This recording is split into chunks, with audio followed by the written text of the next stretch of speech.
राम राम। शरणों सतगुर ध्याल को, मुख हृदय हरि नाम। नित प्रति संगत सादगी, आजीवन मोक्ष सुख राम। अनंत आत्माओं में विराजमान मेरे परम पिता परमात्मा को मेरा कोटि कोटि नमन। हमारा सतगुरु सुखराम जी महाराज के ग्रंथ में उपदेश का अंग चल रहा है।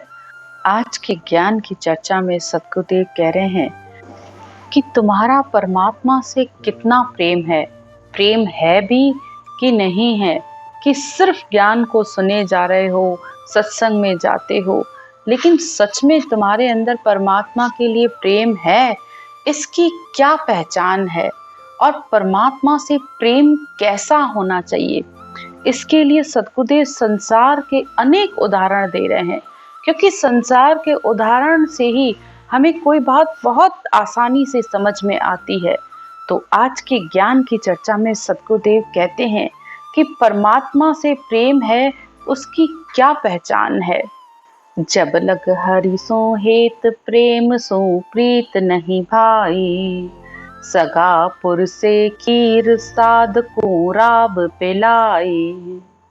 सतगुरुदेव परमात्मा से प्रेम है कि नहीं है, उसकी पहचान समझाते हुए कहते हैं कि जब तक परमात्मा का भजन सिमरन करने में तुम्हारा प्रेम नहीं है, प्रीत नहीं है, हेत नहीं है, तो तब तक परमात्मा की भक्ति हो ही नहीं सकती। तो मुख से भले रात दिन राम राम कर रहे हो, सत्संग जा रहे हो, ज्ञान सुन रहे हो, खुश भी हो रहे हो, मन भी तुम्हारा बहुत खुश है, लेकिन अंतर में तुम्हारा परमात्मा से प्रेम नहीं है, प्रीत नहीं है।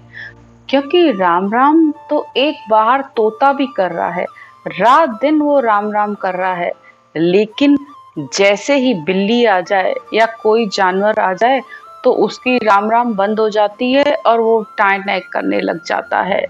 तो ऐसे ही ये मनुष्य भी संसार में जैसे ही थोड़ा सुख आया, थोड़ा दुख आया, तो भक्ति भूल जाता है और अपने सुख दुख में ही दुखी होता रहता है। जबकि भक्ति तो वो है कि चाहे कितना ही दुख आ जाए, चाहे कितना ही सुख हो जाए, तुम भूलना भी चाहो तब भी नहीं भूल सकते। वो परमात्मा का प्रेम अंतर में होगा तो वो एक पल भी तुम उससे बिछड़ कर नहीं रह सकते हो। सतगुरुदेव उदाहरण देकर कहते हैं कि परमात्मा से प्रीत है कि नहीं है, उसकी पहचान सुनो। अगर घर में कोई सगा संबंधी आ जाए और दूसरी तरफ संत आ जाए तो तुम्हारा कैसा व्यवहार होता है। अगर कोई बड़ा रिश्तेदार आ जाए या कोई बड़ा आदमी आ जाए तुम्हारे घर, तो तुम दुनिया भर के उसके लिए चीजें बनाते हो। 4 तरीके की सब्जियां भी बनाओगे, 4 तरीके के पकवान भी बनाओगे, मिठाइयाँ भी बनाओगे, यहाँ तक कि 4 तरीके के जूसेस भी लगाओगे और सुबह से रात तक उसकी आव भगत में लगे रहते हो, उसके मान सम्मान में लगे रहते हो। क्यों? क्योंकि तुम्हारी संसार में इससे प्रशंसा होगी, तुम्हारी बड़ाई होगी और तुम्हारा मन राजी होगा। लेकिन इसी जगह कोई केवली संत आ जाए तो तुम्हारा कैसा रवैया होता है। जो तुम्हारे घर में बना हुआ होता है, तुम हाथ जोड़कर उनके आगे रख देते हो और कहते हो कि महाराज जी ये आप ग्रहण कीजिए। क्या है तुम्हारा अंदर का भाव? जबकि उस संत को तुम्हारी उसकी जरूरत नहीं है। तुम करोगे भी ना तो बड़े ही, और कोई कोई तो बड़े ही अनमने मन से करता है। उसे ये भी नहीं समझ में आता है कि अगर कोई संत आया है तो उससे बैठ के मैं ज्ञान चर्चा कर लूं, भक्ति का मार्ग पूछ लूं, इस आत्मा का कल्याण कैसे होगा उसका भेद विधि पूछूं। लेकिन कुछ नहीं, बस थोड़ा बहुत उनका सम्मान किया और हो गया सब कुछ। आगे सतगुरुदेव फिर उदाहरण देकर कहते हैं कि तुम्हारे अंदर भक्ति की पहचान अच्छे से समझ लो कि जब समय आता है तो तुम करते क्या हो। काती में मोखान उठ समधी घर जावे, साधु दर्शन जाए बहुत घर काम बतावे।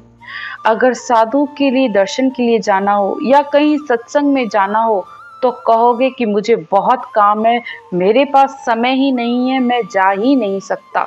लेकिन इसी जगह काती में मोखाण, यानी काती का समय होता है, तब किसान के पास बहुत काम होता है। या समझ लीजिए दिवाली आती है, होली आती है, कोई त्योहार होता है, तो दुकान पे बहुत काम है, तुम्हारे पास बहुत सारा काम है। लेकिन अगर तुम्हारे समधी के घर में कुछ हो जाए तो दुनिया भर के काम छोड़कर भी तुम वहां पर पहुंच जाते हो। न सुबह देखते हो, न शाम देखते हो, न रात देखते हो, बस चल पड़ते हो एक खबर सुनते ही। लेकिन अगर ज्ञान की बात हो, संत के पास जाना हो, तो 100 बहाने तुम्हारे पास होते हैं। तो ये है भक्ति की पहचान कि तुम क्या कर रहे हो। तुम कहते हो मैं भक्ति कर रहा हूँ, लेकिन कैसे कर रहे हो। भजन करे सुख सेल में, हासल दे तन खोए, जब लग तो सुख राम कहे, हर सु हेत न होए। और अगर भक्ति करेगा भी ना तो सब कुछ सही होगा, यानी सारे काम निपट जाएं तो फिर भी बैठ के थोड़ा बहुत कर लेगा। लेकिन हासिल, यानी जैसे हासिल का मतलब होता है टैक्स देना हो, तो उस टैक्स की बचत कैसे की जाए, रात दिन उसके विचार करता रहेगा, रात दिन उसके बारे में सोचता रहेगा कि कैसे धन को बढ़ाया जाए, कैसे धन की बचत की जाए। सारा दिन उसके अंदर ये विचार चलता रहेगा। तो सद्गुरुदेव कहते हैं कि तुम्हारा विचार तो हर समय संसार में लगा हुआ है, और तुम कहते हो कि मैं भक्ति कर रहा हूँ। तो ये भक्ति की निशानियां नहीं है। भक्ति तो वो है जो निरंतर इस देह में होती रहती है। उसके लिए कोई तुम्हें अलग से समय नहीं निकालना होता है। बस परमात्मा के प्रति प्रेम रखो, प्रीत रखो, तो वो अपने आप ही अंदर आगे से आगे तुम परमात्मा की तरफ बढ़ते जाओगे। फिर उदाहरण देकर समझाते हैं। चुंबक लोहेत जान, कनक सोगी संग किया। संसार के उदाहरण देकर कहते हैं जैसे चुंबक और लोहे की प्रीत कैसी होती है। जरा सा आगे आते ही वो चुंबक जाकर लोहे से चिपक जाता है। लोहा जड़ वस्तु है, लेकिन फिर भी जाकर चुंबक से चिपक जाता है। और तुम मनुष्य हो, चेतन हो, समझते भी हो, परमात्मा ने बुद्धि भी दी है, तब भी किसी संत के पास किसी ज्ञान को सुनकर भी तुम्हारी आत्मा अंदर से चेतन नहीं होती है, तुम्हारा मन इस भक्ति में नहीं लगता है, तो तुम क्या उस जड़ वस्तु से भी गए बीते हो। फिर सद्गुरुदेव कहते हैं कनक सोगी संग किया। जैसे सोने में अगर सोगी डाल दिया जाए तो वो बिल्कुल पानी जैसा हो जाता है, बिल्कुल गल जाता है। तो क्या पर संतों के वचन, इस अणभय ज्ञान के वचन तुम्हारे इस मन को नहीं लगते हैं, इस मन को पिघलते देर नहीं लगती है। बस प्रेम रखो परमात्मा से, तो तुम्हारे अंदर ये अंतर में उतरता जाएगा ये ज्ञान। आगे कहते हैं पै जल मिले वही एक, अमल आसक दिल दिया। जैसे दूध और पानी मिलकर एक हो जाते हैं, जैसे अमल आसक, यानी जिसको अफीम खाने की आदत होती है, उसको अफीम से इतना प्रेम होता है कि वो चाहे कितना कुछ भी हो जाए, किसी की मौत भी हो जाएगी ना उसके घर में, लेकिन उसका उससे इतना प्रेम होगा कि वो उसे तब भी नहीं छोड़ पाता है। तो जब संसार की चीजें इस तरीके से हैं, तो तुम्हारा परमात्मा से प्रेम ऐसा होना चाहिए जैसा एक अमली का अमल से प्रेम होता है। वासंग सुन हेत राग, घिरत दर्द पर जावे। जैसे सर्प का प्रेम पुंगी राग से होता है, उसको पता है मैं बाहर निकलूंगा पकड़ा जाऊंगा, लेकिन उस राग से उसका इतना प्रेम होता है कि जैसे ही वो बचता है वो अपने बिल से बाहर आ जाता है और सपेरा उसे पकड़ लेता है। तो प्रेम ऐसा होना चाहिए परमात्मा के प्रति। गिरत दर्द पर जावे, विषय रीतु महरी जान। फिर उदाहरण देकर कहते हैं कि जैसे ऋतुवंती स्त्री का प्रेम होता है, जैसे तुम्हें बहुत दर्द हो, पूरी रात तुम सो नहीं सकते अगर तुम्हें कहीं दर्द हो, जब तक कि तुम उस घाव के लिए, उस दर्द के लिए कोई दवाई न ले लो या उस पर घाव पर कुछ मलहम पट्टी न कर दो, तब तक रोगी अपने रोग को नहीं भूलता है। तो परमात्मा को भी इसी तरीके से नहीं भूला जाता। जिसके अंदर प्रेम होता है वो बिल्कुल नहीं भूलता। ऐसा चितवन चाहिए साहिब सो दिन रात, जब माने सुख राम कहे हरिजन की हरि बात। तो हरिजन की हरि बात यानी परमात्मा अपने भक्त की बात कब मानता है, कब सुनता है? जब उसके अंदर ऐसे लक्षण चाहिए, जब उसके चित्त में ऐसा प्रेम होगा, ऐसी प्रीत होगी, तब वो परमात्मा सुनता है। अब सद्गुरुदेव फिर कह रहे हैं कि कैसे भक्त को परमात्मा की प्राप्ति होती है।